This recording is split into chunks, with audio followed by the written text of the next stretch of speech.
crop circles. They often pop up overnight in the middle of nowhere. Many are attributed to clever pranksters. Others have no rational explanation at all. Are they the work of some strange force on Earth, or something not of this world? Still lonely and heartbroken from the sudden death of his beloved wife, Charles Barker was happy when a new woman entered his life. However, his happiness was to be as short-lived as the relationship.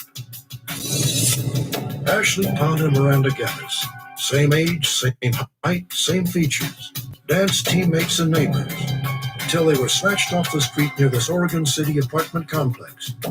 Unspeakable crimes that have left a small town gripped with fear, and authorities hunting for the worst kind of predator.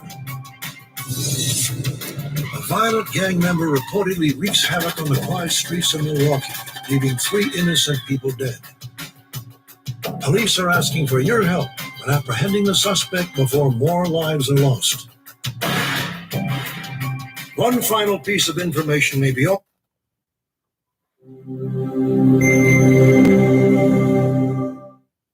This program is about unsolved mysteries. Whenever possible, the actual family members and police officials have participated in recreating the events. What you're about to see is not a news broadcast.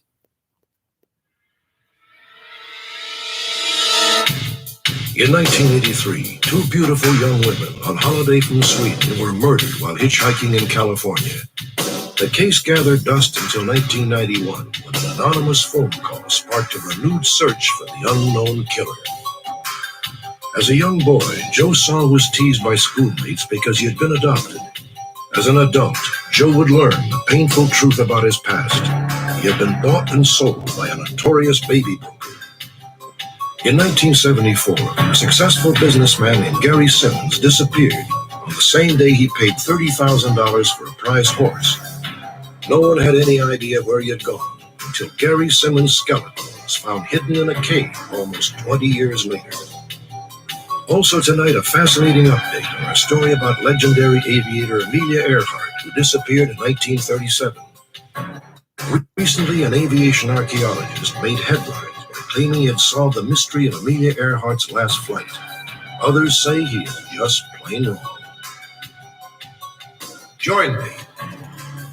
For every mystery, there is someone who knows.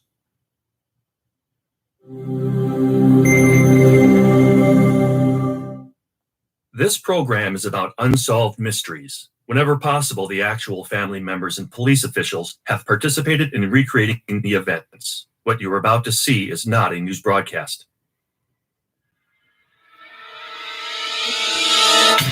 The saga of Noah's Ark, one of the Bible's most enduring stories, is now the focus of a tantalizing debate. Was there truly a great flood, which Noah, following the instructions of God, managed to survive?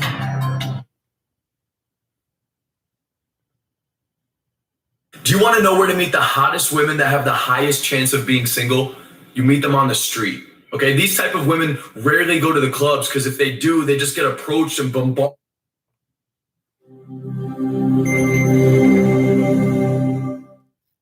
This program is about unsolved mysteries. Whenever possible, the actual family members and police officials have participated in recreating the events. What you're about to see is not a news broadcast.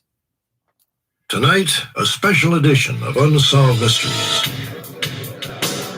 In the summer of 1991, 31-year-old Jeffrey Dahmer confessed to the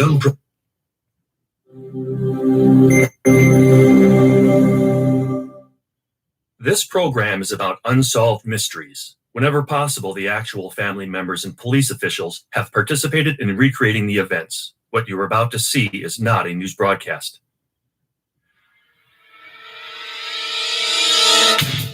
In November of 1991, an exuberant high school dance in Santa Clara, California was marred by unexpected tragedy when a 15-year-old boy was struck down long before his time. He would die within an hour, the victim of a baffling, unknown illness. The death of Frank Santos Jr. was the latest blow for his family, which has been tormented by an incurable heart disease for more than 30 years. Perhaps someone watching tonight can provide a clue that will help this courageous family. Join me for another edition of Unsolved Mysteries.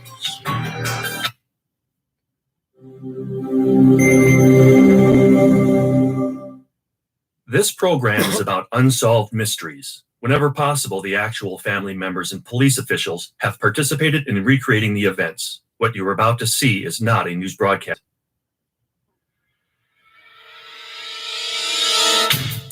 In 1977, outside Tucson, Arizona, a businessman was found shot in the back of the head. 13 years later, a computer draftsman died in a similar manner in Phoenix. The only possible link between the two men was Don Devereaux, a freelance journalist who now believes the second bullet was meant for him. In Rochester, New York, a brazen gang of thieves made off with nearly $11 million in a daring daylight robbery. Perhaps you can help authorities identify 3 possible suspects. Martha Brown and her twin brother Bobby spent their formative years in foster homes. But when the twins were 6, the authorities decided to separate them, and Martha embarked on a search which has now spanned more than 3 decades. Also tonight, an important update. Thanks to our viewers, an alleged drunk driver wanted in the highway deaths of an elderly couple is now in custody. Join me for another edition